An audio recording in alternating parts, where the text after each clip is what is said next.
Muchísimo. Sí, no escuchaba, está muy bien. Ya empezamos, ¿verdad, Maru? ¿Nos escuchas, Maru? No puedes. Tu micrófono, Maru. Buenas tardes a todas y todos, sí los escucho muy bien y espero que ustedes también a mí. Gracias, Maru. Gracias. Pero subo el volumen. Bienvenidos a todos al Poder Judicial del Estado de México. A nombre del señor nuestro presidente Ricardo Alfredo Sodi Cuellar, es un honor tener con nosotros a todos ustedes especialistas en la materia laboral.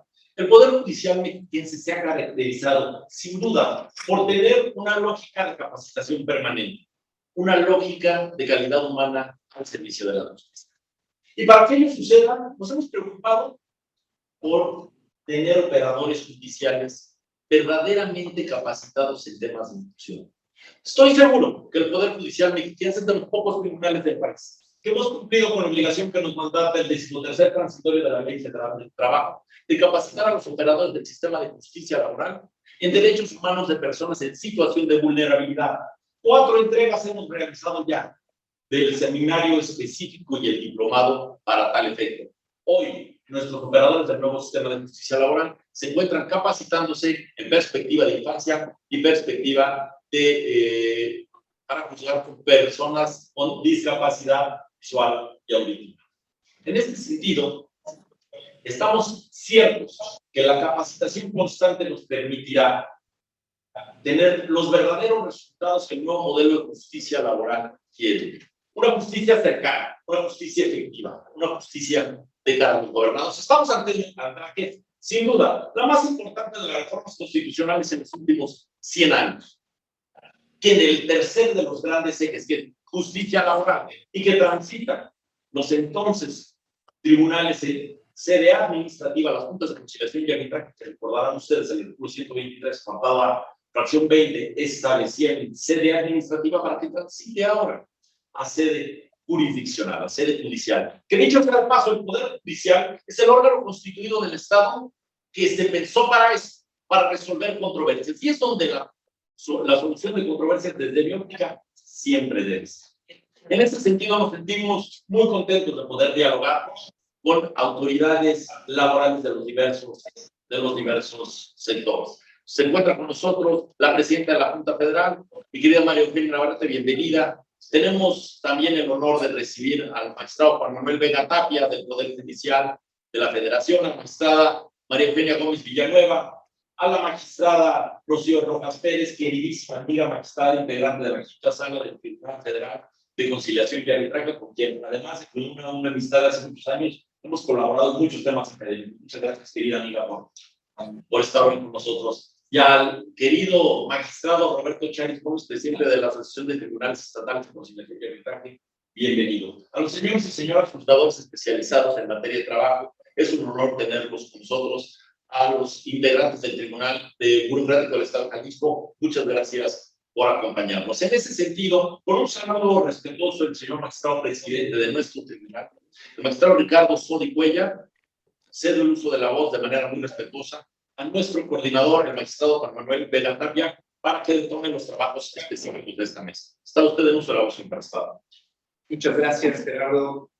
Un gusto estar con ustedes en esta mesa. Saludos a los juzgadores y a las personas profesionistas especializadas en la materia laboral que nos acompañan, a quienes están desde la transmisión a través del streaming, viéndonos, también escuchándonos. Les agradezco y les doy la bienvenida a esta Asamblea General Ordinaria de la Asociación Mexicana de Repartidores de Justicia, que en esta ocasión tuvo como temática la justicia para la inclusión social en México. Un concepto que suena a veces fácil de entender, pero en la realidad difícilmente vemos realizado. Una justicia que busca, yo lo entiendo así, partiendo del título que se le dio a esta asamblea, que a través de las resoluciones de los distintos juzgadores en los distintos niveles, administrativo, además por materia, penal, civil, laboral, administrativo, constitucional, pues pueda el juzgador incluir a la persona, al justiciable, que los derechos humanos que pues son inherentes a la persona, pues sean respetados desde la Constitución. Todo esto en el marco de la legislación, las competencias y las atribuciones que como juzgadores tenemos. En la materia laboral, nos toca, por fortuna, conocer de derechos que son de lo más noble para una persona. No hay una vida digna, no se llega al concepto de justicia social completa si no tenemos entendido como sociedad la importancia del trabajo y su resultado. Porque pues esto es un beneficio, es una sinergia entre el patrón, el capital y la fuerza de trabajo a través de políticas, no solamente de Estado, sino también de empresa.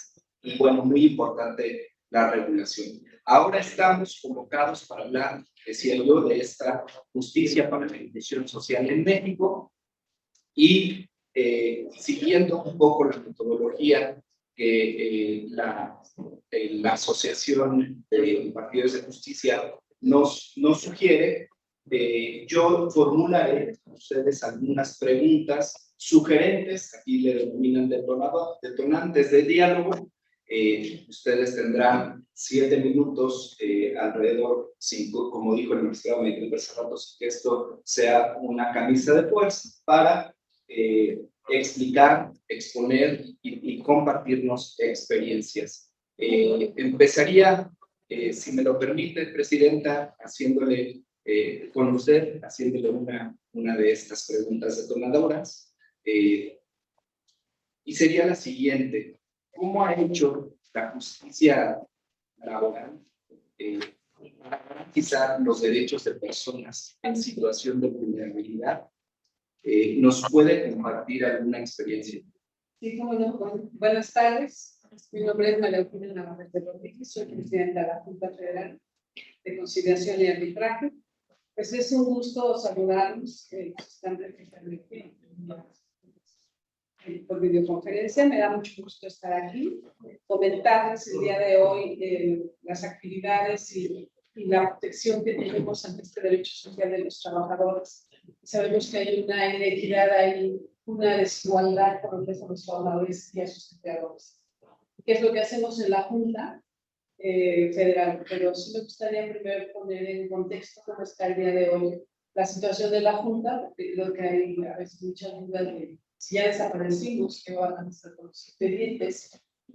Como recordaremos, en el 2019 hubo reformas constitucionales, en el 2017 y en el 2019 ya no es una actividad secundaria, nuestra ley federal del trabajo, ya en rigor, y la Junta empieza a elaborar un plan de trabajo de qué vamos a hacer antes del cierre de ventanillas, después del cierre. Tenemos un plan de trabajo que está subido en nuestra plataforma con acciones y estrategias de cómo vamos a terminar esos asuntos.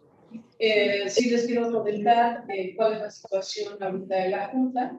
Tenemos cerca de 560,000 asuntos, de los cuales 360 están en instrucción. El 60%, 67% de esos asuntos que tenemos son del sector público, lo demás es el sector privado. Entonces sí se nos hace un poco difícil concluir con esos asuntos porque ahí entra el presupuesto que requieren todos esos organismos públicos como son Pemex, Comisión Federal, Comisión Federal, etcétera, ¿no? Todos los asuntos que tenemos en los organismos realizados.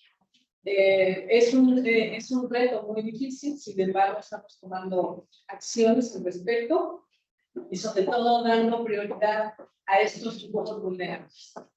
La ley nos ha dado muchas herramientas, la ley federal del trabajo, la Constitución nos da herramientas para cuidar a este grupo vulnerable, para darle esa protección que se requiere sin que nos corrompamos en la imparcialidad.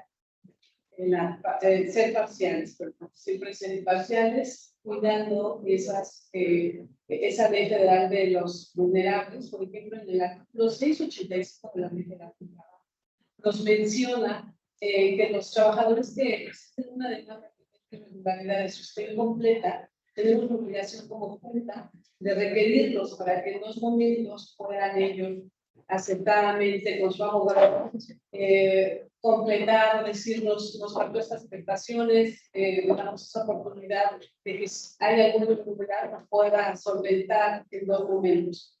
La otra es que también nos dice que lo que más favorezca, en caso de duda, se aplicará lo que más favorezca a los trabajadores. Por eso es que nuestras resoluciones no son de estricto derecho. Nuestras resoluciones son de consenso. Para ver todos los elementos que tenemos en los autos y si hay alguna norma para resolver a favor del trabajador, si ha sido americano. Tenemos pruebas para ver que al final de nuestro procedimiento. Todas estas reglas que tenemos, todos estos preceptos, pues tratamos ahí en la Junta como Partido de Justicia de llevarlos a cabo y dar cumplimiento. También también tenemos un grupo vulnerable, que son aquellos trabajadores de la tercera edad, trabajadores, que ya cumplieron un ciclo de trabajo y están reclamando, que asisten a la Junta a reclamar sus pensiones, sus ajustes de pensiones al Seguro Social, y que nosotros hemos tomado en consideración algunas acciones para que ante esa vulnerabilidad que tienen, pues la Junta trate en la medida de lo posible, con el poco personal que tenemos, de resolver conforme a derecho y apoyarnos. Nosotros estamos llevando a cabo videoconferencias para descubrir peritajes, pruebas periciales, lo hacemos en la Ciudad de México con los peritos, en las juntas de los estados, asisten los trabajadores y ahí en un lugar privado, un lugar especial para que se les desahoguen estas videoconferencias con el desahogo de las periciales, se desahoguen esas periciales y los trabajadores no tengan que venir a la Ciudad de México a desahogar y se le haga una revisión por parte del perito. También tenemos los asuntos de las AFORES, que sabemos que pues es un patrimonio de los trabajadores que ahorraron durante mucho tiempo, que las tienen en una cuenta de retiros diarios que es independiente. Hemos aplicado varias sesiones también en la Junta Federal respecto de estos asuntos, porque sabemos que implica que gente de la tercera edad que son vulnerables vengan a la ciudad reclamando lo que les corresponde, que son sus aportaciones. ¿Qué hemos hecho al respecto? Bueno, tenemos en la Junta un pool de secretarios de acuerdos, de actuarios y de dictaminadores en los que les apoyamos a las juntas para que se radiquen las demandas, para mandárselas ya a las juntas radicadas con la fecha de audiencia y notificadas. Una vez que se desahoga la audiencia, nos regresan el expediente al área que tenemos con el dictamen y ahí les emitimos las resoluciones para que no se lleve mucho tiempo y no mezclemos los expedientes con los que son de despido, que son desahogo de pruebas y que a veces pues sí es muy complicado y lleva mucho tiempo. Estamos conscientes de que debemos atender a este grupo de personas con vulnerabilidad. Incluso en la pandemia, si me permito comentarles, que creo que fuimos de los pocos tribunales no obstante que nos clasificaron como una actividad esencial, estuvimos elaborando puertas cerradas. Los presidentes con su equipo de trabajo estuvo elaborando acuerdos, dictamen y logramos que se garantiera un buen número de rezago. Pero además, en la Ciudad de México y en todas las 66 juntas que tenemos, tuvimos mesas de convenios y de cumplimiento de laudos. No obstante que no se podía tener ese contacto, nosotros tuvimos mesas que las cuidamos muy bien para que no hubiera contagio. Tuvo esa apertura a los trabajadores en ese momento tan difícil para todos, que ellos tuvieran recursos, tuvieran cómo sobrevivir. Tuvimos mesas de trabajo mesas de cumplimientos de convenios, que sí les quiero comentar que pues sí se llevaron bastantes convenios y que implicaron muchos miles de millones de pesos, porque pues estaba la junta abierta para ese grupo de trabajadores, para que ellos encontraran pues dónde ir con el patrón a que se les pagara o recibieran cumplimiento a un laudo.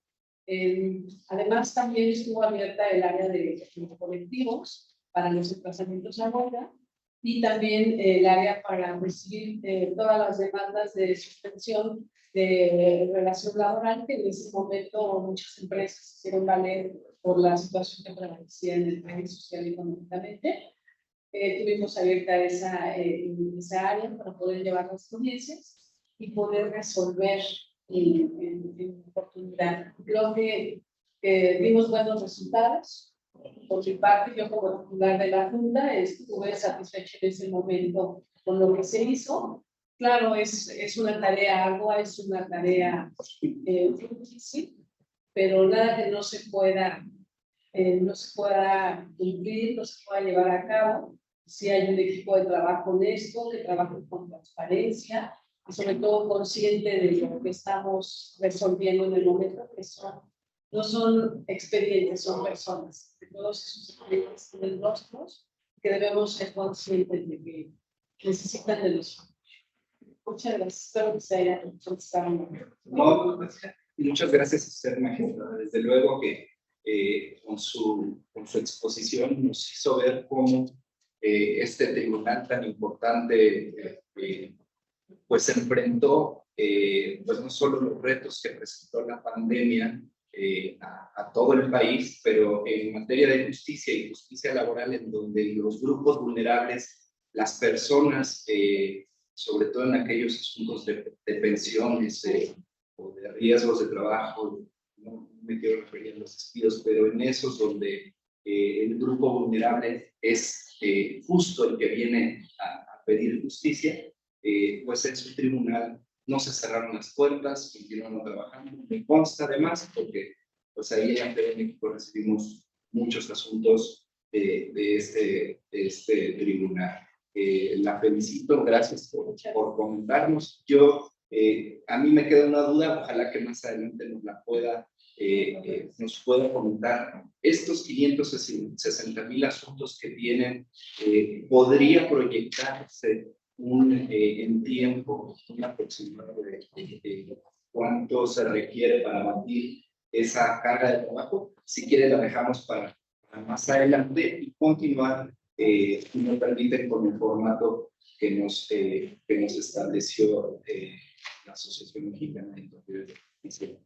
Con la siguiente pregunta se la dirigiría al maestro Roberto Chaires, si es tan amable de comentarnos cómo garantizar que las juezas y los jueces tengan un sentido de justicia social, que observen los contextos y se sensibilicen ante las diversas realidades de desigualdad que hay en nuestro país, y de ser el caso, si usted tiene alguna experiencia que nos quiera comentar o también alguna buena práctica implementada que conozca o que esté planeando implementar.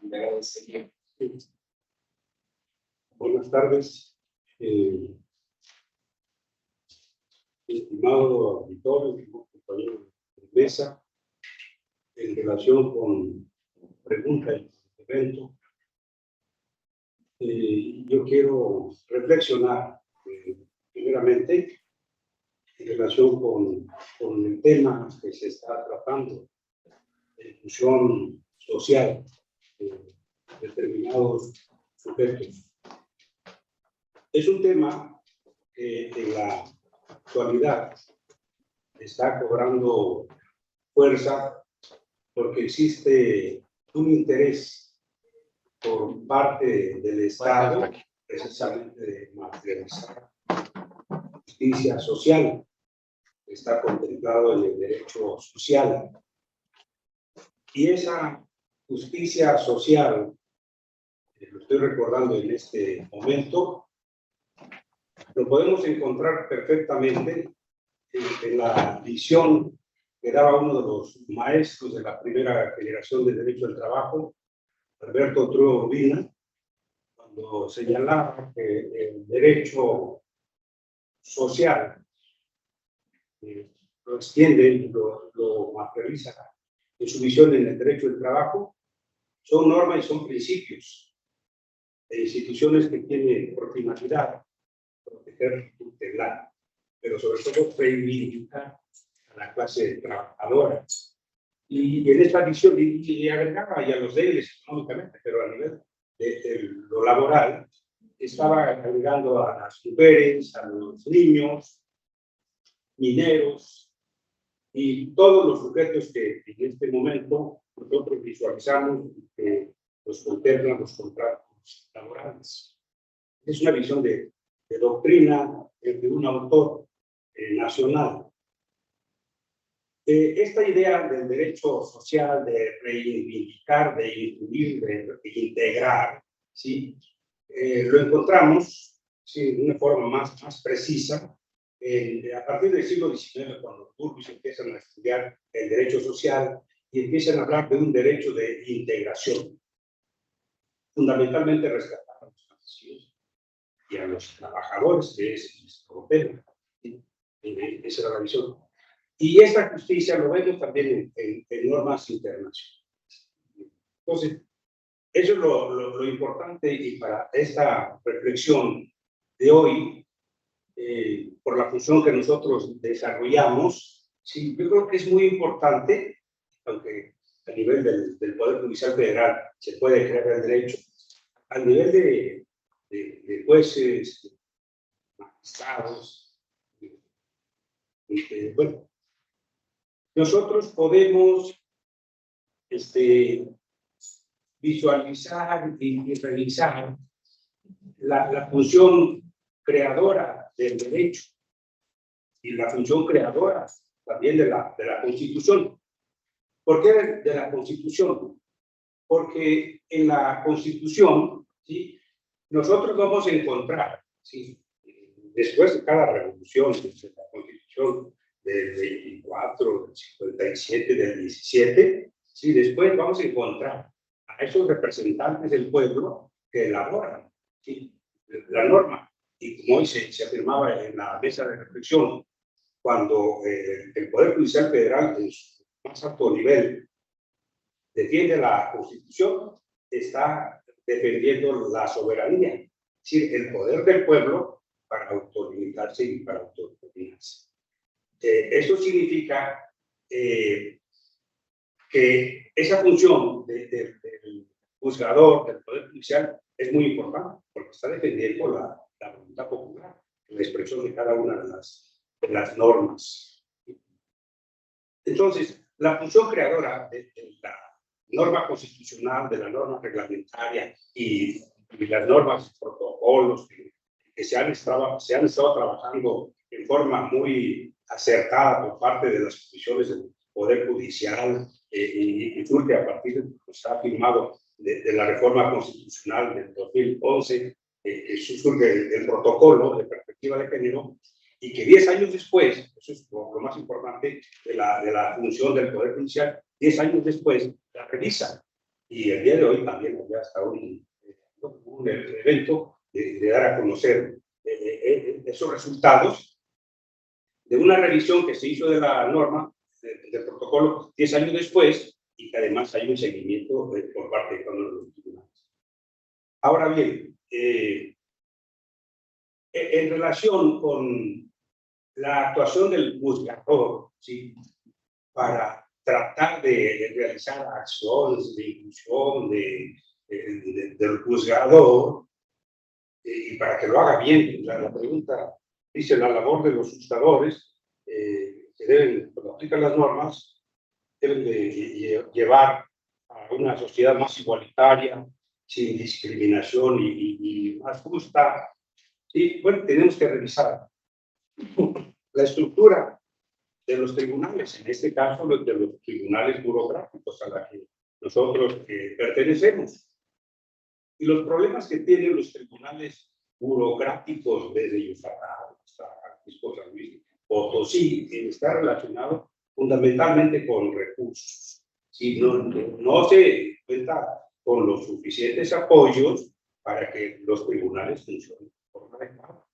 Recursos. Por eso es muy importante que en esta reforma de carácter laboral en la que estamos involucrados también nosotros, esta reforma que curiosamente nace todas las ideas sociales desde 1917, curiosamente 100 años después, en el 2017, se empieza a mover las bases constitucionales para que existan leyes o modificaciones a la Ley Federal del Trabajo, ¿sí? Y los justiciables en esta materia tengan los beneficios. Pero resulta, ¿sí?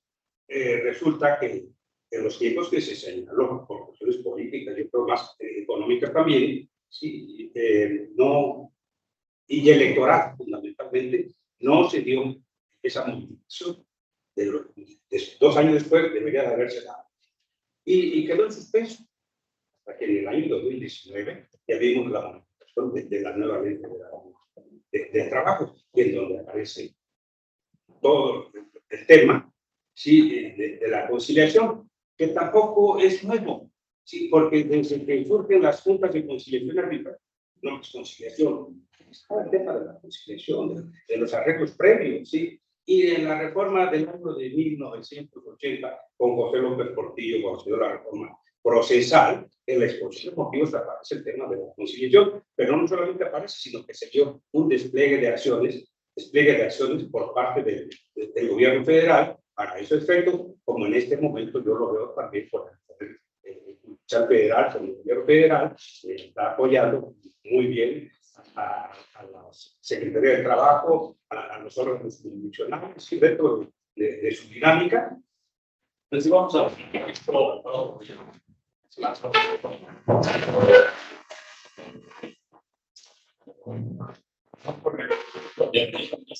Además, vengo de oyente. Ya me ven. No, bienvenido, señor. Gracias.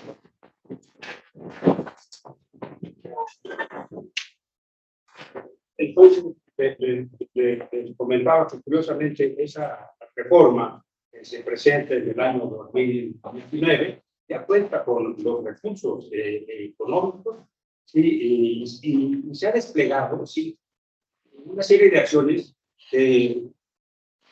Yo lo creo por otras razones, pero aquí tengo un libro, ¿sí? Sobre acciones de capacitación para el nuevo sistema de justicia laboral, en donde se narran experiencias de toda la acción que han realizado los magistrados en todo el territorio nacional, que es muy bueno, porque está dando buenos resultados. ¿Sí? Y además también hay otro seminario de la preparación para los cursos de formación en materia laboral del consejero Luis Gerardo. Entonces, yo creo que en la capacitación, ¿sí?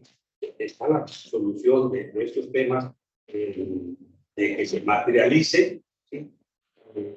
Las acciones de la justicia en beneficio de todos los sujetos que lo necesitan y que han sido temas de la reflexión de la plenaria hace un momento, ¿sí?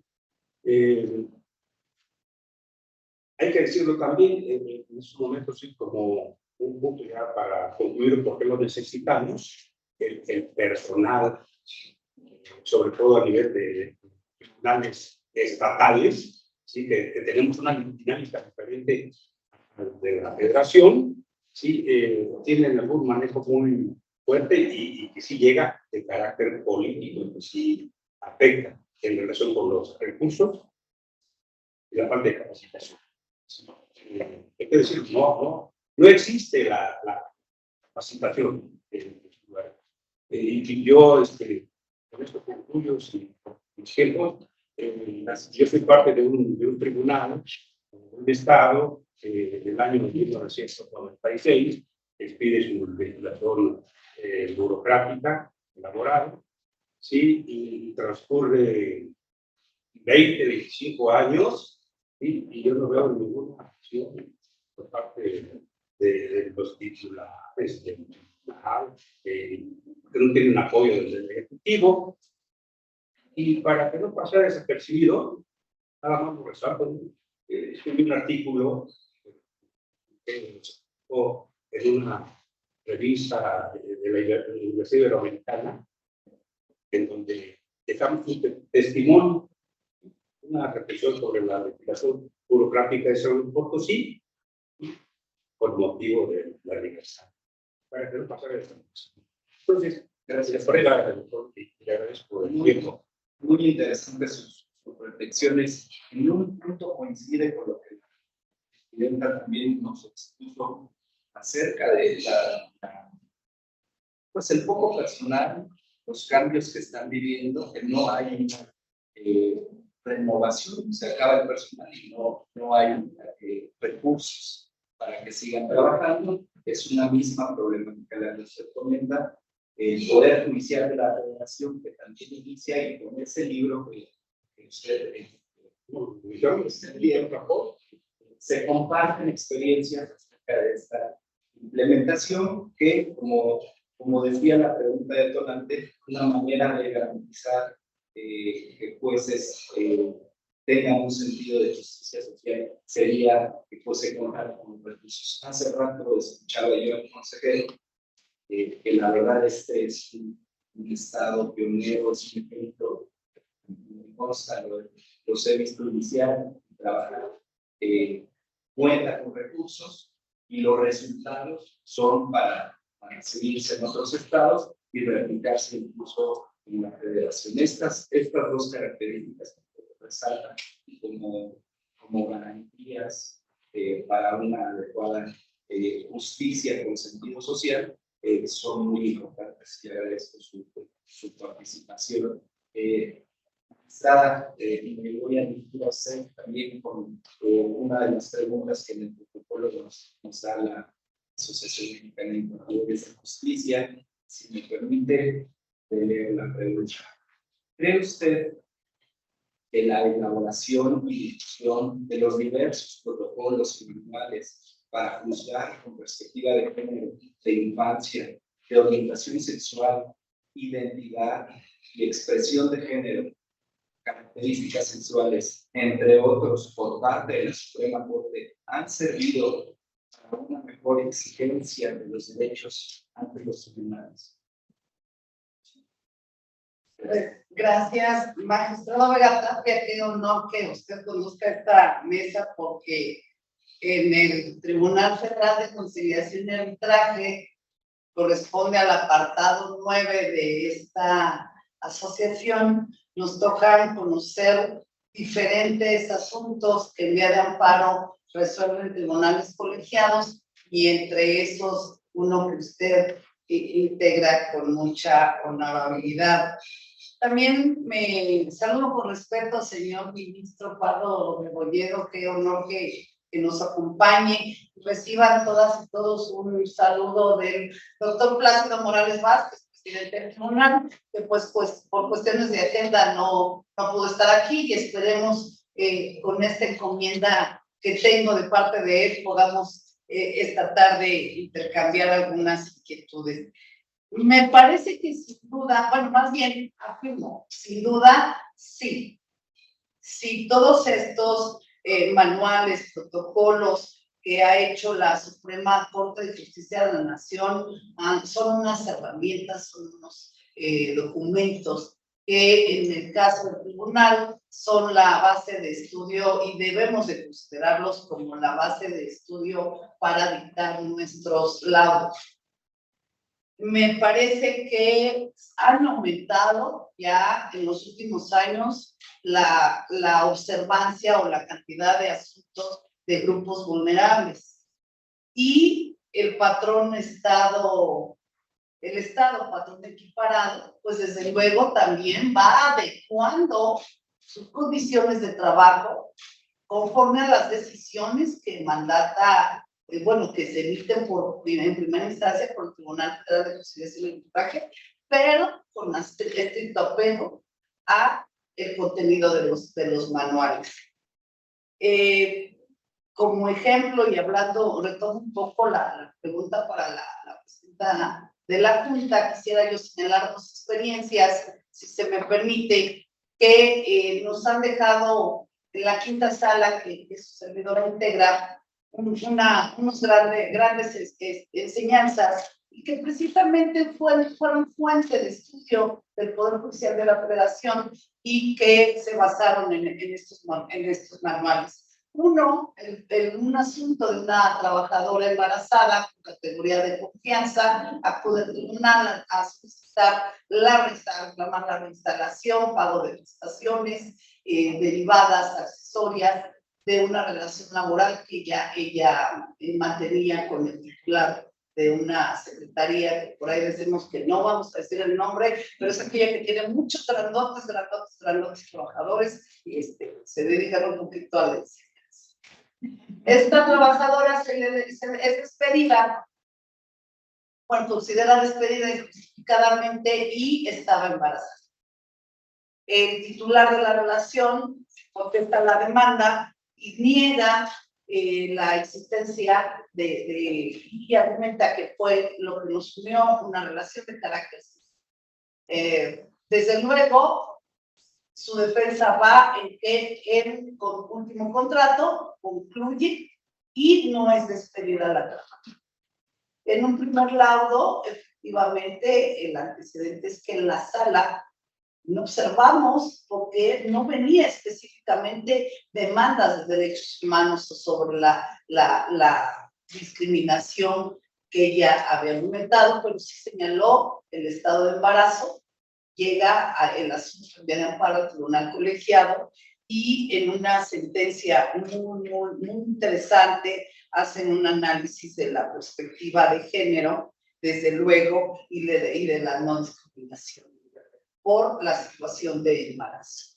Se llega a una reparación una reparación integral y como medidas resarcitorias, pues desde luego se condena a la indemnización de los 3 meses, por 3 meses de salario, 20 días por cada año laborado, 3 meses de salario integrado por las licencias de maternidad que debieron otorgarse antes, después del parto, y una condena indemnizatoria con grado resarcitorio de 1 año de salario integrado a partir de la fecha del despido, que generaba una cobertura de maternidad, consultas, asistencia médica.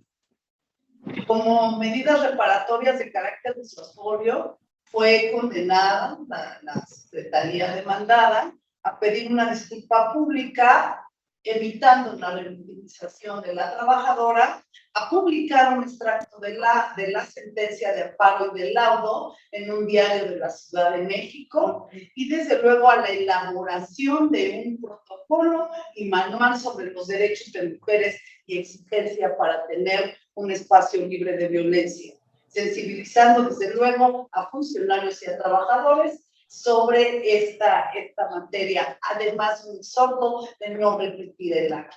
Tuvieron votos concurrentes, entre esos del magistrado Vega Tapia, del magistrado Arturo Mercado, que también integraba, porque la ponencia fue el magistrado Armando Maitret, el que presentó. Nos deja fortalecer y analizar a profundidad cuando en un renglón chiquito aparezca dentro de la demanda una categoría sospechosa como la ve el oficial de la Federación. No necesariamente va a llegar un asunto que se nos reclame tan repetida, sino debemos ser consciente de los hechos que se plantean y de la propia defensa que hace el Estado patrón equiparado.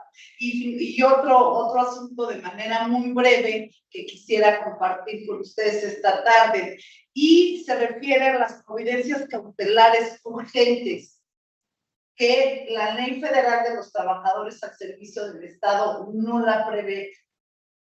La Ley Federal del Trabajo supletoria, con carácter supletorio, establece que estas providencias deben de ser, pero cuando se soliciten por el trabajador y en el expediente aparezcan algunos elementos que induzcan al tribunal, dictarlas. Aquí se trata de una trabajadora que en el año 2019 fue declarada en estado de interdicción por un juez familiar causa de un padecimiento neuronal denominado encefalitis autoinmune y le produce pérdida de la memoria.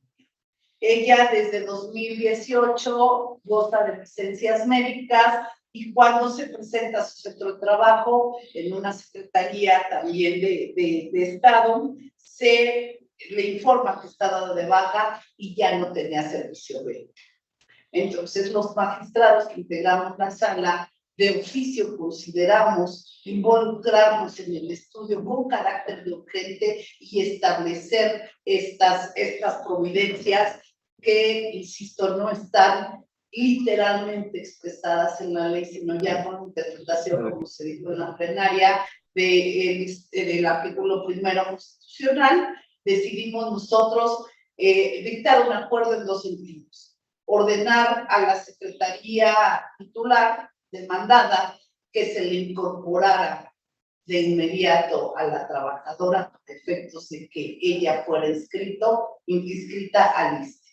Y al ISSSTE asimismo se le indicó que si la trabajadora estaba dada de baja, efectivamente, ella podía incorporarse para gozar de los servicios médicos. El acuerdo no se combatió por las autoridades, tuvimos enviar amparo, desde luego, tuvimos un cumplimiento a este acuerdo y efectivamente se le reincorpora y se le da de alta al ISSSTE únicamente para el efecto de servicio del seguro de salud. Finalmente, el asunto se va a llevar, iremos a concluir el procedimiento, dictaremos un laudo. Sin embargo, nosotros consideramos que estábamos con la licencia para juzgar por perspectiva de género y proteger el derecho fundamental de la salud de una de las trabajadoras que llegó a solicitar justicia al Tribunal Federal de Conciliación y Arbitraje. Y con esto dejaría mi participación por el momento. Muchas gracias. No, gracias a usted, magistrada. Vaya que esto que usted acaba de resaltar, responder a esta pregunta sobre los protocolos, si son útiles o no para que se pueda impartir una justicia incluyente, justicia social, pues desde luego que lo son.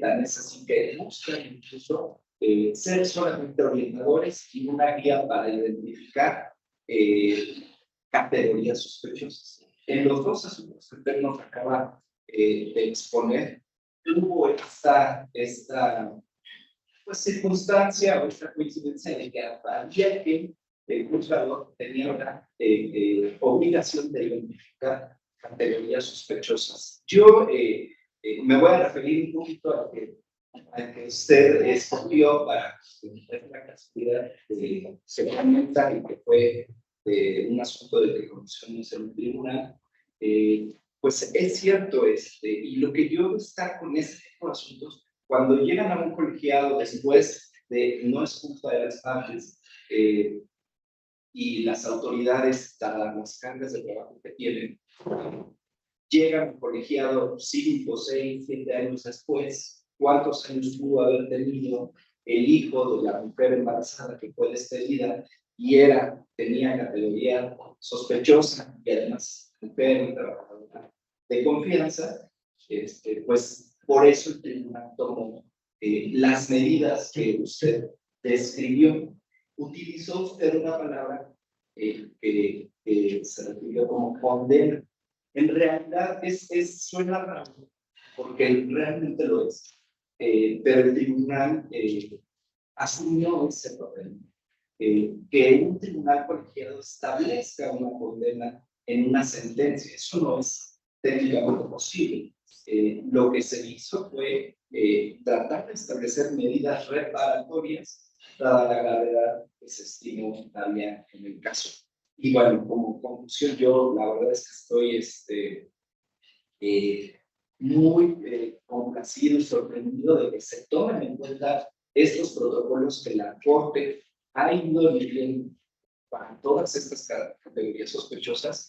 Y lo que yo recomendaría para quienes están iniciando en la labor de la justicia es que conozcan cuáles son y que desde que el asunto llega a su tribunal, ya se rato el consejero me decía del sistema que llevan en el Estado de México, pueden identificar o deben identificar si tenemos a un grupo vulnerable, a una persona que manifiesta una cuestión de carácter de preferencia sexual, mujer embarazada, cuestiones de salud, adultos mayores, etc.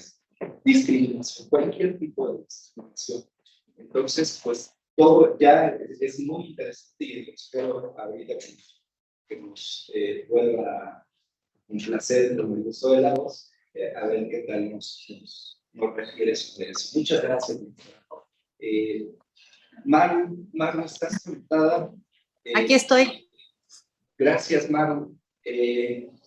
Pues bueno, voy a continuar con la reunión y voy a continuar contigo, Maru. Si me haces favor, te voy a hacer una de las preguntas detonadoras que vienen en el protocolo. Y dice así: ¿cómo pueden las sentencias de su tribunal o de tu tribunal incidir en la creación de políticas públicas con perspectiva de derechos humanos? Pues para algún sector crítico, ello implicaría lo que han llamado el gobierno de los jueces, debido a que la creación de políticas públicas es competencia de otros poderes. Esto, Maru, también no sé si estuviste presente en la apertura que hicieron los ministros, pero fue abordado por alguno de ellos de forma muy interesante. Maru, tienes el uso de la voz. Muchas gracias. Muchas gracias. Espero que sí me escuchen bien. Saludo Ojalá que pudieras con afecto a todas y todos ustedes, compañeras y compañeros, en particular. Ojalá que pudieras. ¿Más fuerte? ¿No me oigo? Más fuerte. Ay, me acerco. ¿Ahí? ¿Me escuchan ahí? Sí, sí te escuchamos. ¿Sí? Ya mejor. Ok, gracias. Entonces, es un gusto saludarlos, gracias. Pues estoy muy cerca, pero muchas gracias. Muy interesante pregunta, magistrado. Yo quiero empezar, y a lo mejor no voy a abordar con el rigor metodológico la pregunta que se me ha formulado, porque quiero iniciar esta exposición breve con un tema que es relevante. Es relevante para todas y todos los que nos dedicamos y es desde el punto de vista ético. No debemos de perder de vista que, bueno, conocemos casi todos, o no sé si todos conozcan el Código de Ética del Poder Judicial de la Federación. Al margen de si pertenecemos todos a esta institución o no, me parece que son principios los que lo rigen, que son comunes para todos quienes somos impartidores de justicia. Y quiero hacer énfasis en un principio que es el de la excelencia, que el de excelencia trae implícitas varias virtudes judiciales y una de ellas es la virtud del compromiso social. El compromiso social entendido como tener presentes las condiciones de inequidad que han afectado a una gran parte de la sociedad a lo largo de nuestra historia y advertir que la confianza y el respeto sociales que merezcan serán el resultado de un trabajo dedicado, responsable y honesto.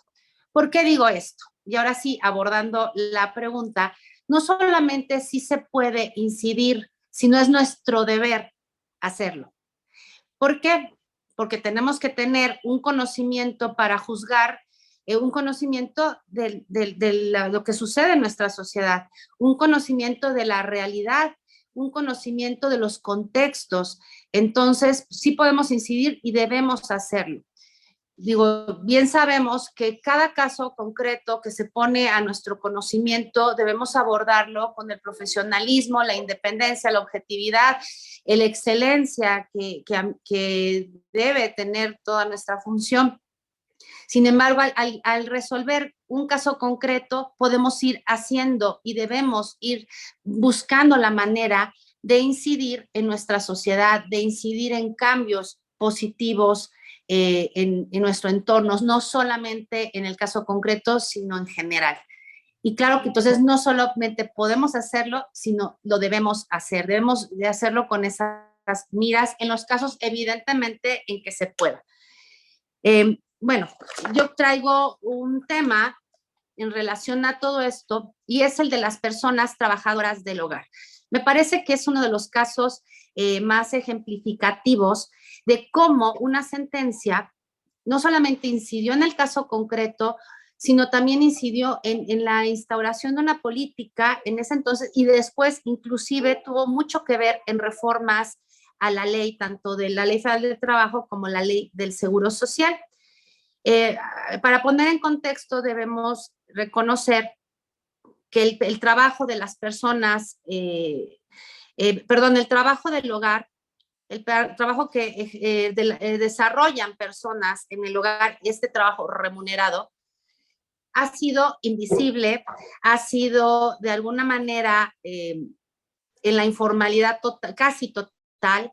Esa es una realidad. Entonces, aun cuando estuviera previsto en la Constitución, aun cuando esté en un capítulo especial de la Ley Federal del Trabajo, tiene condiciones y tiene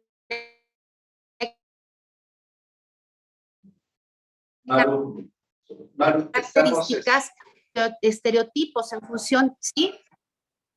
¿Me oyen? Maru, dejamos 30 segundos atrás. Ok, bueno, retomo, ¿ya me escuchan? Es que, una disculpa porque aquí sí, la señal es muy mala en Salar. ¿Ahí? Ahí estás bien, Maru. Gracias. Pues bueno, atendiendo a los contextos, atendiendo a la realidad del trabajo remunerado de aquellas personas que lo desarrollan en el hogar, pues han generado diversas circunstancias y diversas realidades. Uno, insisto, ha sido la mayoría en la informalidad, la mayoría invisibilizado y basándose en ciertos estereotipos que definitivamente a quienes más ha afectado ha sido a las mujeres, ¿no? Entonces, bueno, ¿qué pasa en el caso del trabajo del hogar? Las personas trabajadoras del hogar, como ya les decía, tienen varios estereotipos que han sido negativos y que han afectado la forma en que socialmente se les ha percibido. Eso ha impactado en sus realidades, incluso ese concepto también ha impactado en la función jurisdiccional. Si nosotros vemos o hacemos un análisis de la quinta época para acá, vamos a detectar cómo se ha conceptualizado el trabajo en el hogar, el remunerado, cómo incluso se ha denominado a las personas que lo desarrollan y cómo es que se han reconocido o invisibilizado derechos a lo largo de la historia, en la historia jurisdiccional. Entonces, en el caso concreto, hay un amparo, y les decía yo que en el caso de las personas trabajadoras del hogar, hay un caso paradigmático que resolvió la Suprema Corte de Justicia de la Nación. La segunda sala. ¿Sí me oyen? Sí. Y sí tengo prendida la cámara, ¿verdad? Sí. Es que no se ve, pero bueno. Es el amparo directo.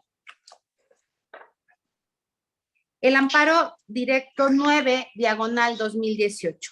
Originalmente, este asunto era del conocimiento de un tribunal colegiado de circuito que también que integra el magistrado Vega y solicitaron el ejercicio de la facultad de atracción y por eso es que terminó. Hoy vamos a hablar de los asuntos del 16º tribunal colegiado.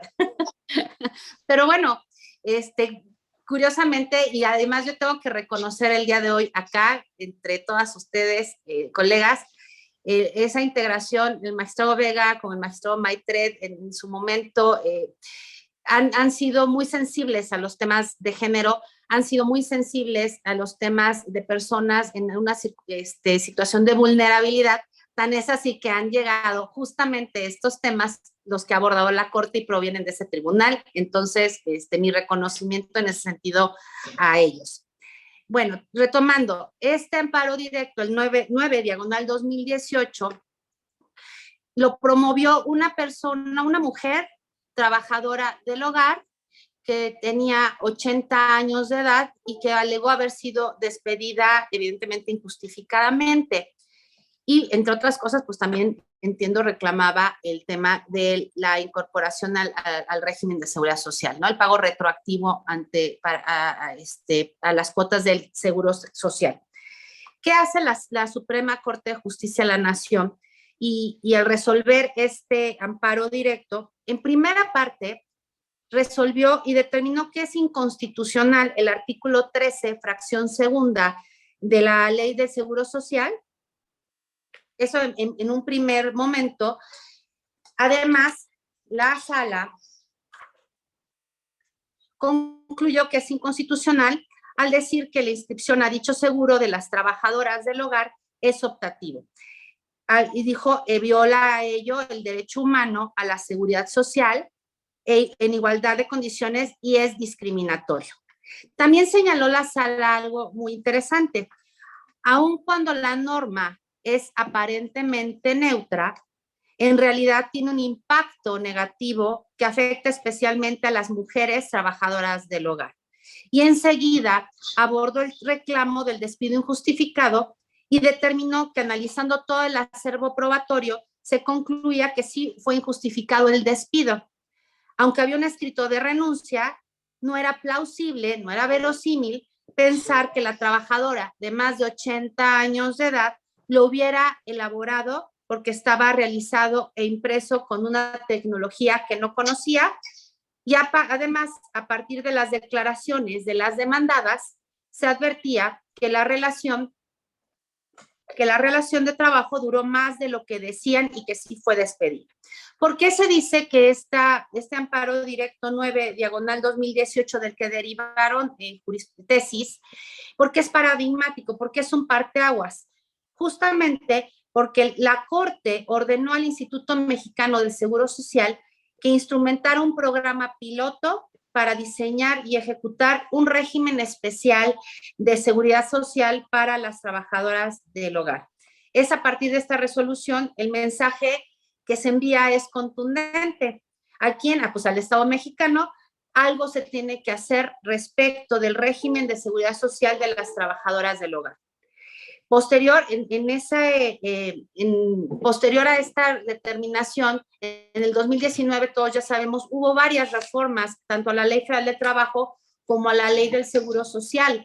Ese mensaje que envía la Corte visibilizando no solamente el régimen de seguridad social de las personas trabajadoras del hogar, sino incluso la verosimilitud o no de una renuncia, el tema de las pruebas, de cómo las debemos apreciar y cómo hay que juzgar ese tipo de casos, sobre todo cuando detectamos que afecta primordialmente a las mujeres, hay un efecto de consecuencias.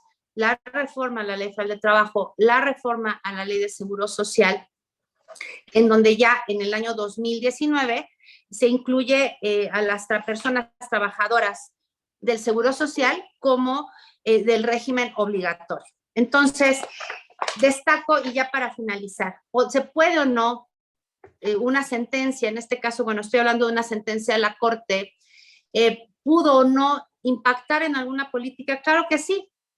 ¿Por qué? Porque la Corte incluso para justificar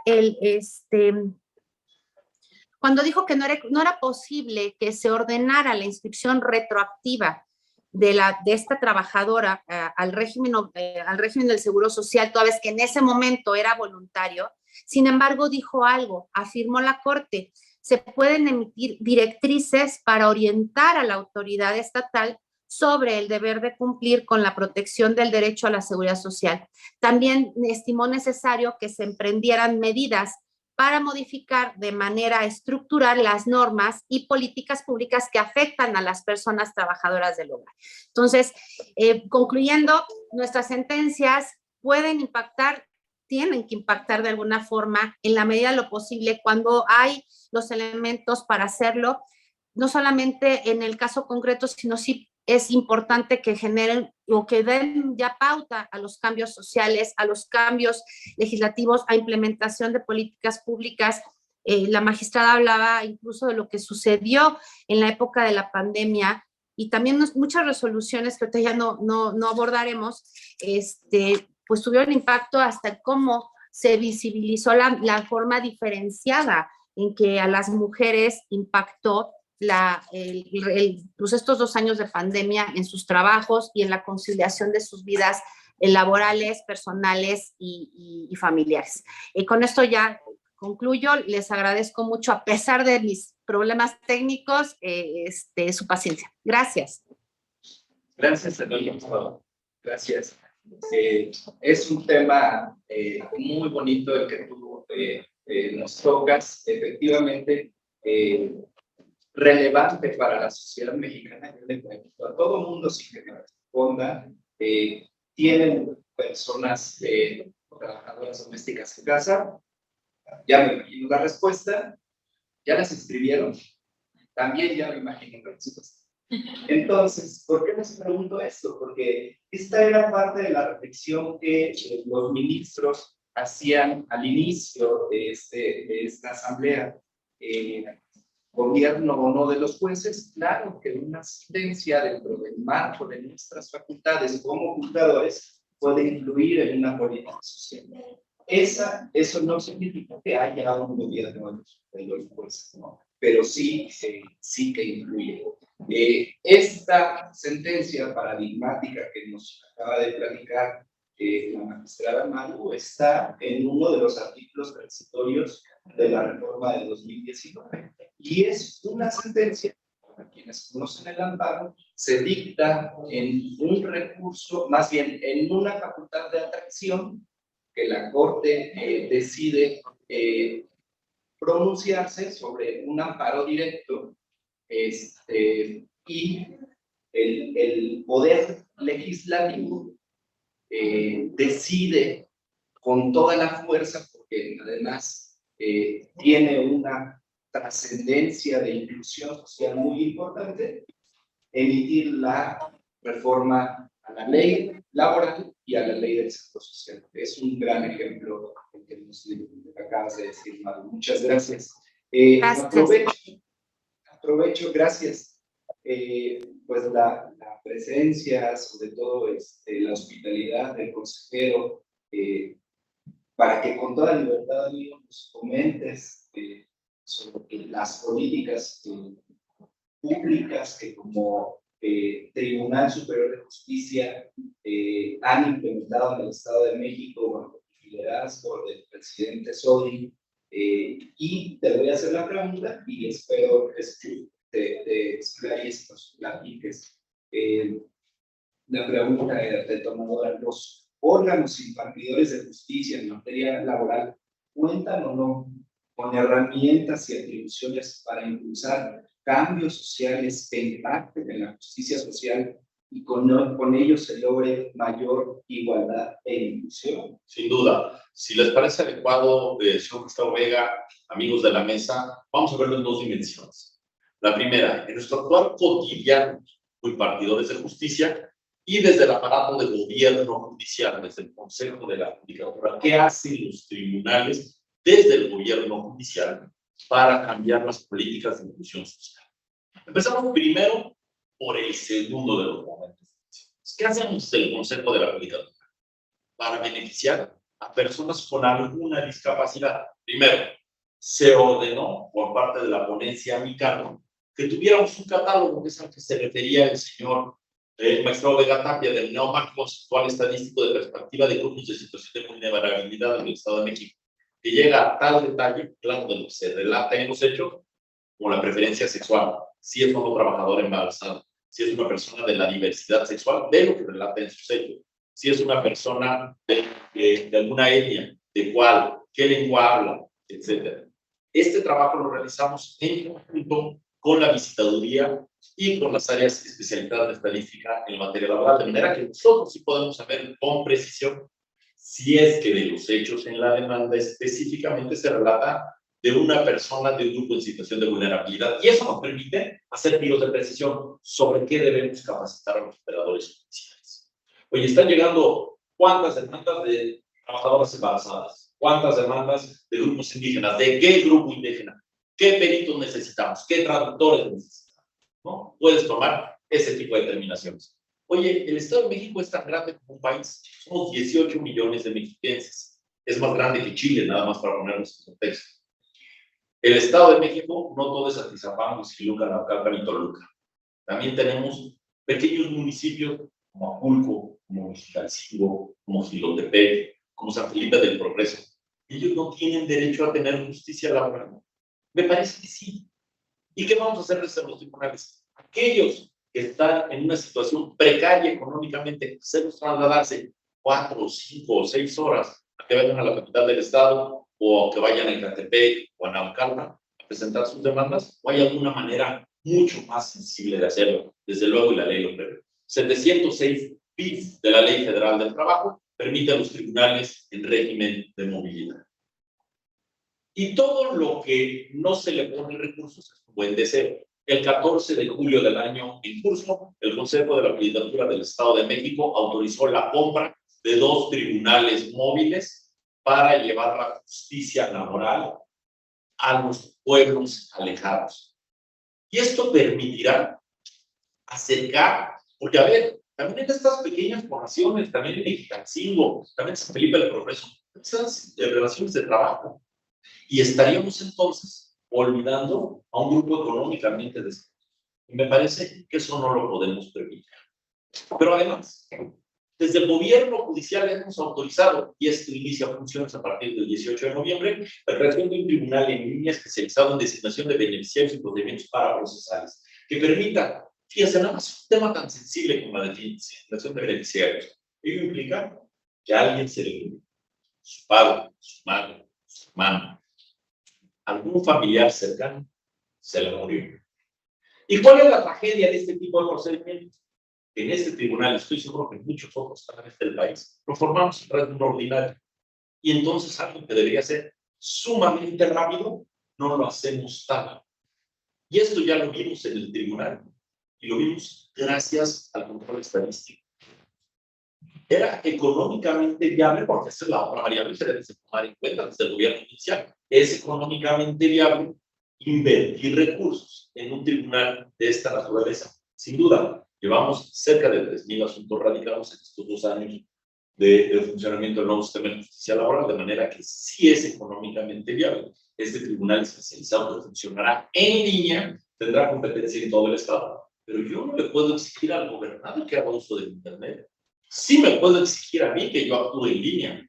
No le puedo exigir al gobernador. Si quiere actuar en línea, perfecto. Si no quiere hacerlo, si no tiene computadora o no sabe usarla, esa es responsabilidad del tribunal de resolver. ¿Y qué haremos entonces? Tú presenta tu promoción de manera física en cualquiera de las oficialías de partes de los tribunales laborales. Será responsabilidad de nosotros digitalizarlo y subirlo a la red. Eso es fácil de hacer, sumamente sencillo. Ya tuvimos las reuniones con el área de tecnologías específico que permita que esto suceda. Y si tienes que fijar la convocatoria en un centro de trabajo ubicado en Naucalpan, pues entonces de mi tribunal especial en línea al tribunal que tengo en Naucalpan, le mando la comunicación vía virtual de manera que el actuario vaya y fije la convocatoria. Pero eso es trabajo de nosotros. ¿Hay maneras mejores de hacer las cosas? Sin duda. Hay maneras más eficientes que puedan impactar en el cambio, pues, diario en beneficio de la sociedad. Claro. Por ejemplo, a todos aquellos trabajadores que no conocen los pormenores de la reforma laboral, el Poder Judicial del Estado de México ha generado capacitaciones específicas para sindicatos, capacitaciones específicas para grupos empresariales, y hay capacitaciones específicas también para abogados, que son diferentes los niveles de complejidad que se manejan en cada una de estas capacitaciones. Si tú eres dueño de una empresa, ¿qué debes de saber? Oye, si tú eres un trabajador, ¿qué debes de saber? ¿Cuál es, digamos, el estándar mínimo de conocimiento que debes de tener respecto al derecho individual y colectivo a propósito de la reforma constitucional del 17 y legal de 10? Pero si tú vas a ser un abogado litigante, ¿qué debes de hacer? Inclusive, las 2 últimas clases que se les dan son de cómo operar nuestro tribunal electrónico. Nosotros no tenemos expediente físico, tenemos un expediente 100% 100%. Así nació el sistema. Eso ha permitido que nosotros, nomás para dimensionar el tamaño de problemática laboral que tiene el Estado de México. 15,569 asuntos de rama local en 2 años. Nomás para dimensionarlo, el Poder Judicial de la Federación en el Estado de México, de rama federal, lleva más o menos 5,500 asuntos. Es decir, las ramas federales, las ramas locales de la industria en el Estado de México son muchísimos los trabajos que tenemos. La competitividad es muy grande. Y lo hemos podido gestionar de manera oportuna. Me parece que desde el órgano de gobierno judicial podemos impactar benéficamente haciendo equipo con otras entidades federativas. Y al día de hoy, el Poder Judicial del Estado de México ha auxiliado en la capacitación en materia laboral a 27 entidades federales. Hoy tenemos a jueces de Jalisco, tenemos a jueces de Guerrero, a jueces de Michoacán y jueces de Baja California siendo capacitados por nosotros. Y la capacitación es en serio, nos traemos a pelear las audiencias, nos permitimos que interactúen con los jueces, pero además, terminando eso, toda la tarde tienen clases. De manera que la capacitación es ya de veras, tanto práctica como teórica. Y me parece que esa lógica de hacer equipo entre los poderes judiciales, ya federal, ya local, entre los tribunales en órbita administrativa, es la clave del éxito. Una vez escuché una frase que me encantó del señor ministro Aguilar Morales. Todos somos juzgadores, solo que tenemos una diferente competencia constitucional. Y me parece que esa es la clave de esto. Si entendemos esto, entonces vamos a poder hacer equipo entre los diferentes tribunales para que la justicia laboral sea una realidad. A ver, ¿qué podemos hacer desde los tribunales? Eso lo hace el gobierno judicial, pero desde los tribunales se puede impactar en políticas públicas de inclusión, sin duda, sin duda. Voy a poner 2 ejemplos, es más, voy a poner uno que conoces de primera mano, tú fuiste el ponente. Y hay un libro muy cotorro que me invitaron a escribir, que se llama El Derecho Laboral en el Cine. Y hablé de una película, bastante mala, si quieren no la vean, que se llama Una situación embarazosa. Y todo el tema era de una mujer que se hace pasar por embarazada, la despidan, y bueno, toda la película se termina enamorado del dueño de la empresa. Y entonces mi esposa me preguntó, oye, una trabajadora embarazada, ¿no la puedes correr? Que no, tiene una protección reforzada en el empleo.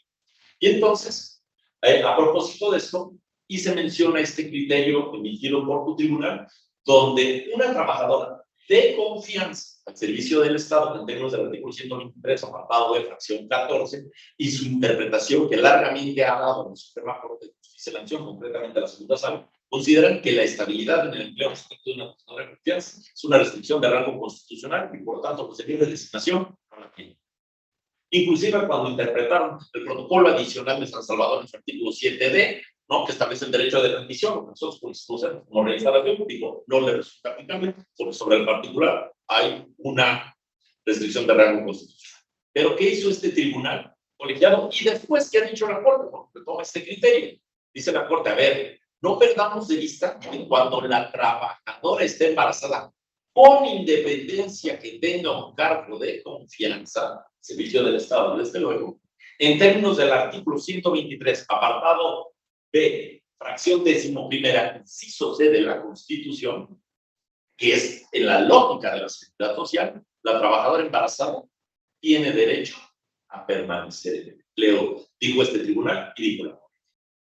Y entonces, como medidas, incluso resarcitorias, este tribunal, la ponencia de tu cargo, dijo: Secretaría de Educación Pública, te instruyo para que publiques un manual para tus trabajadores y que sepan que no pueden correr a una trabajadora embarazada. Y además se ordena, ¿no?, que se le paguen los gastos obstétricos, los gastos que tuvo que realizar por el cuidado ginecológico y también los gastos que tuvo que realizar en el periodo de lactancia. De manera que me parece que este es un claro ejemplo de cómo una sentencia puede traducirse en una política dentro del actual cotidiano de la Secretaría de Estado, del tamaño del centro. Pero también como medida resarcitoria, por ejemplo, ordena que un extracto de esa sentencia fuera publicado en un diario de mayor circulación. De manera que veamos cómo decía el genial constitucionalista italiano Gustavo Cerati, de verdad que el derecho es dúctil, el derecho cambia, El derecho nunca va de la mano de la sociedad, pero sí que de cerca la persona. Y si esta reunión hubiéramos tenido hace 10 o 20 años, no hubiéramos pensado que sería imposible hablar, por ejemplo, de libertad sindical en el sector burocrático, porque la lógica por la que está construida la ley burocrática de la mitad del apartado B es con una lógica precisamente de sindicación económico-monolítica. Y a propósito de las sentencias que emitió la Corte, fue que se declaró inconstitucional artículos 68, 79, 78, 84, y que finalmente fueron reformados el 1 de mayo del año 2019. Todo el mundo nomás habla de la reforma laboral, se reformó la burocrática ahí. Vean, y hoy tenemos, por ejemplo, a una destacada integrante de la FEDES, porque la ley, de origen, solo preveía la FEDES. De manera que vean cómo el derecho sí se traduce en la realidad, tanto desde el órgano de gobierno judicial, como a partir del actuar cotidiano que nosotros, como juzgadores, tenemos acá para resolver los asuntos que son sometidos a nuestra consideración. Muchas gracias, magistrado. Muchas gracias. Qué bárbaro. La verdad, muchas gracias. Por un lado, organización y capacitación. El dato estadístico bien enfocado, la verdad es algo loable, es una labor que yo creo que debe replicarse, copiarse, no solamente en los tribunales que tienen que ver con la reforma laboral, sino en todo órgano de impartición de justicia. El hacer uso correcto de la estadística y del dato frío que arroja los números y porque eso orienta hacia dónde pueden tomarse medidas. Y bueno, pues estos ejemplos que se han descrito aquí, que fue coincidencia, y ustedes lo saben, que fue coincidencia sobre los temas sensibles, donde, insisto, es importante identificar la categoría sospechosa, pues han dado pie a que se implementen políticas de distinta manera se comprenda hasta dónde el derecho humano debe ser integrado. Hay una pregunta más que está aquí en el protocolo. Por tiempo, permítese, son 10 minutos lo que tenemos. La voy a hacer de manera libre para que alguno de ustedes que esté presente en la mesa quiera o varios de ustedes con una respuesta corta nos puedan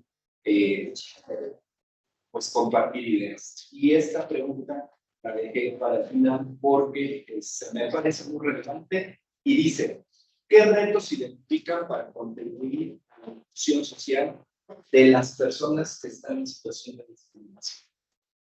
Entonces, magistrada. Está muy difícil. Sí, es difícil. Son Muchos retos. Es posible. Creo que la Junta Federal tenemos un gran trabajo por delante. Tenemos esos retos de la inclusión de esas personas vulnerables, darles la atención que se requiere. Obviamente tenemos planes de trabajo, tenemos acciones que realizar para que se le dé ya debido cumplimiento a las demandas de nuestros hijos. Como usted me preguntaba, me hizo una pregunta sí. De cuándo tenemos contemplado terminar en la Junta Federal. Entonces ahorita pues ya a partir del 3 de octubre cerramos ventanillas para nuevas demandas. Ya no estamos recibiendo, sin embargo tenemos un gran trabajo por delante que son los 560,000 expedientes aproximadamente que tenemos, de los cuales 303,000 los tenemos en instrucción. Esos expedientes obviamente los podemos nosotros terminar y podemos decir en 4 o 5 años los terminamos, que son eso depende de nosotros, depende de la Junta, todo el personal que la integramos, pues señalemos audiencias, notifiquemos a las partes, estamos pidiendo también presupuesto para poder llevar a cabo esto, porque todo este total de asuntos que tenemos, nada más se nos pongo una vez que tenemos cerca de 230 aproximadamente. Entonces, a llevar 500,000 expedientes, porque sí es una carga. Sin embargo, bueno, como ustedes ya organizaron lo vamos a hacer. Tenemos contemplado 4 o 5 años para terminar con esto de instrucción. Ya para finales de este año, pues ya contemplamos escuelas, vamos a estar en condiciones de cerrar. Y para el primer semestre, terminaríamos con todos los asuntos políticos. Después tenemos el procedimiento de huelgas, las huelgas que ya han estallado, estamos buscando la manera de que tienen cerca de 10, 15 años algunas huelgas en las partes. Ya estamos por ahí. Llegué para las partes que pasó, mandar a los actuarios para que nos den fe si efectivamente en ese lugar hay una cuenta, están los trabajadores, hoy hay una construcción de un lugar junto con el entonces, tenemos contemplado que ya tenemos titularidades, todos los procedimientos ordinarios que nos presentan colectivos, y apoyar de esa manera al grupo que necesita que se ese apoyo. Y pues sí, las políticas públicas creo que son importantes que el gobierno lo lleve a cabo, porque la mayoría de los asuntos son de seguridad social. Esa parte de la que les comentaba, y de aquellos personas que demandan y reclaman la devolución de sus aportaciones de comunidades.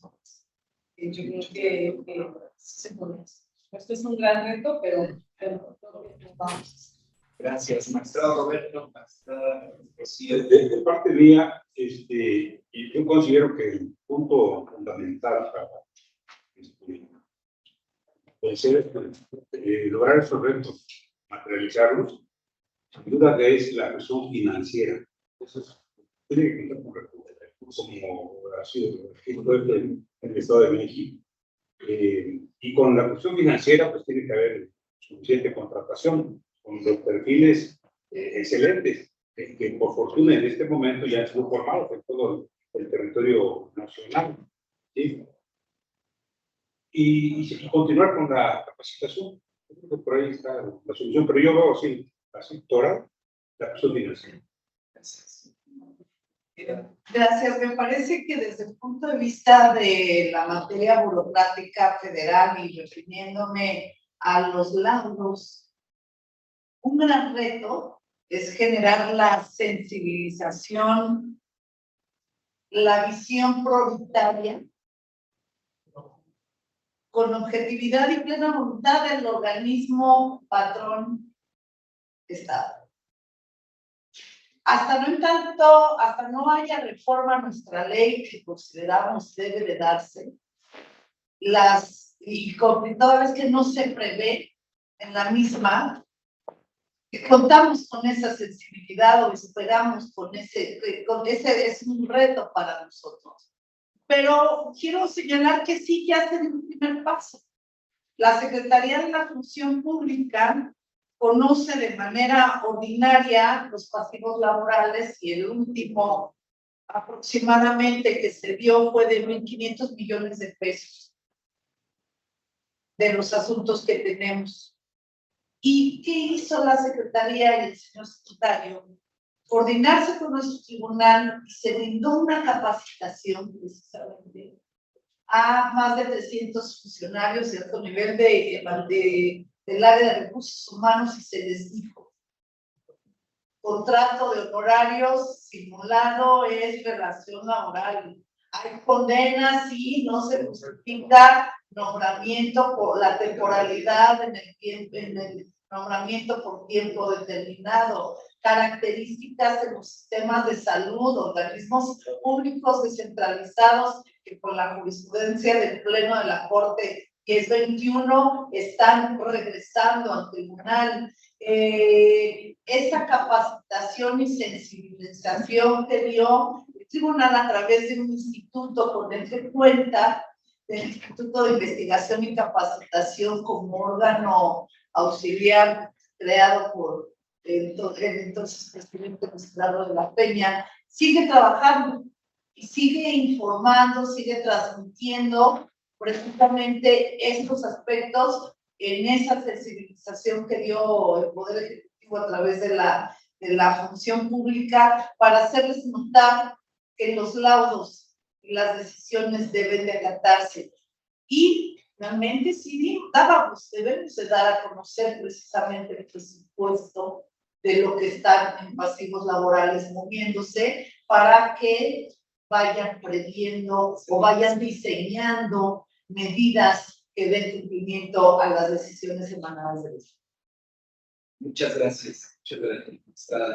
Maru, ¿quieres agregar algo de esta pregunta que se formuló a la mesa? Sí, claro, muchas gracias. Claro que sí.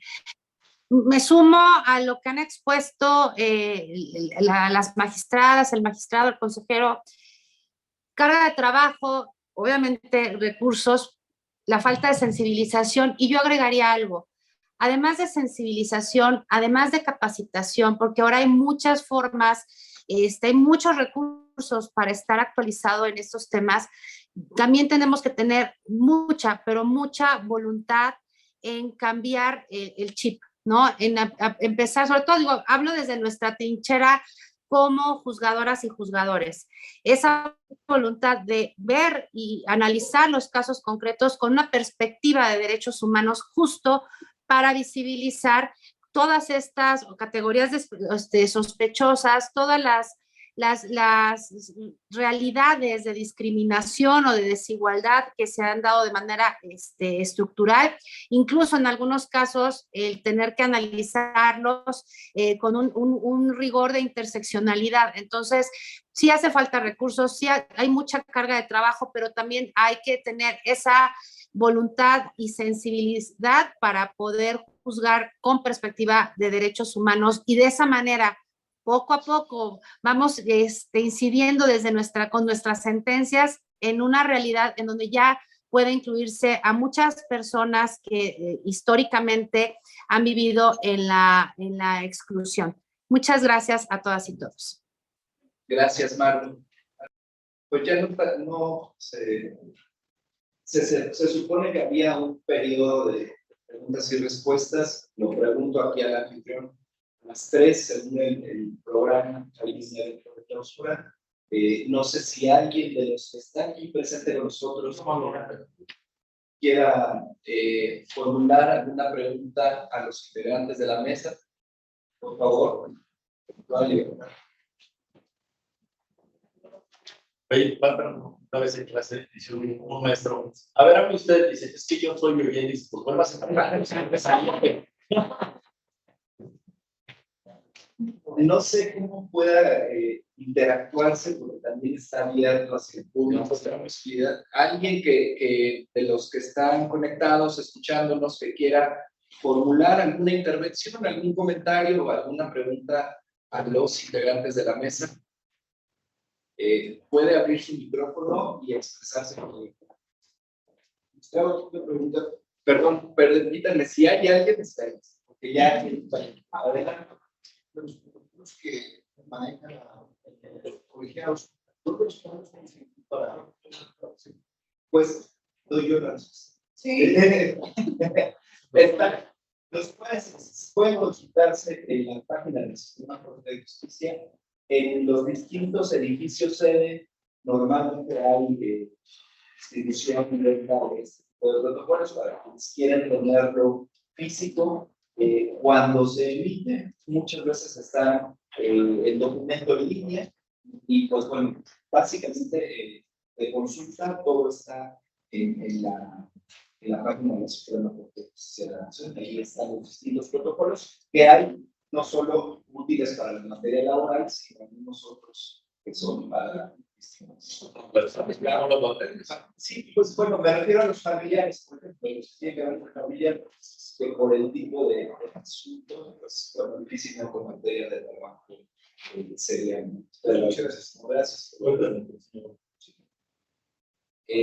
Pues si no hay más, yo agradezco la hospitalidad del Estado de México, pues yo soy de Toluca y crecí y ahora estoy aquí en la Ciudad de México a sus órdenes, en el 16º Congreso de Materia de Trabajo. Les agradezco su participación. Hasta aquí concluyo mía como coordinador de la mesa y le cedo el uso de la voz a nuestro anfitrión, el consejero. Muchísimas gracias. Pues no me resta nada más que agradecer, aparte del señor magistrado presidente, don Ricardo Alfredo de Cuellar, la generosidad del tiempo que todos ustedes hoy nos brindaron para que pudiéramos hablar sobre temas tan importantes como convocaron hoy a esta mesa. Y me parece que yo concluiría nada más haciendo eco de lo que dijo la magistrada María Eugenia Gómez Luna. Me parece que la parte más importante de todo es visualizar los problemas. Si no hacemos visibles los problemas, por más presupuesto que tengas, no lo resuelves. Les pongo dos ejemplos de manera inmediata. Nosotros tenemos un consejero de la judicatura que se encuentra en silla de ruedas. Hasta que él advirtió que los baños, por ejemplo, en nuestros órganos jurisdiccionales se encontraban en la escalera, no habíamos reparado en ese tipo de cosas. A ver, ¿cómo voy yo al baño? Tiene toda la razón. Y nuestros usuarios tienen esos problemas. Y también advertimos y tenemos un censo específico de cuántos débiles visuales tenemos en nuestra institución. Y los débiles visuales, contrario a lo que se piensa, son sumamente útiles para nuestra institución. Se censó, se vio y se les capacitó para que fueran útiles, que no fueran jamás discriminados, sino que pudieran transitar con normalidad. Y me parece que hacer visibles este tipo de situaciones nos permite tomar decisiones de manera muy eficiente. Porque si no lo ves, con independencia de que tenga recursos o no, es un tema que no será atendido. Me parece que si no sabemos dónde dar tiros de precisión, con independencia de los recursos que le pudieras destinar, no sabrás que ahí es donde deben de ser destinados. Yo concluiría con una frase que me parece extraordinaria de Henry Ford, que es una de las personas que yo más admiro. Decía Henry Ford que si él hubiera preguntado a la gente de qué querían, ellos hubieran contestado con caballos más veloces. Y él logró hacer algo mejor que un caballo veloz. El carro al alcance de la ciudadanía. Nosotros, los jueces, podemos darle algo mejor a la ciudadanía que un caballo veloz. Podemos darle una justicia de calidad, cercana, eficiente y que se traduzca en la realidad. Muchísimas gracias. Es un placer para el Estado de México haberlo recibido en esta mesa. Muchas gracias.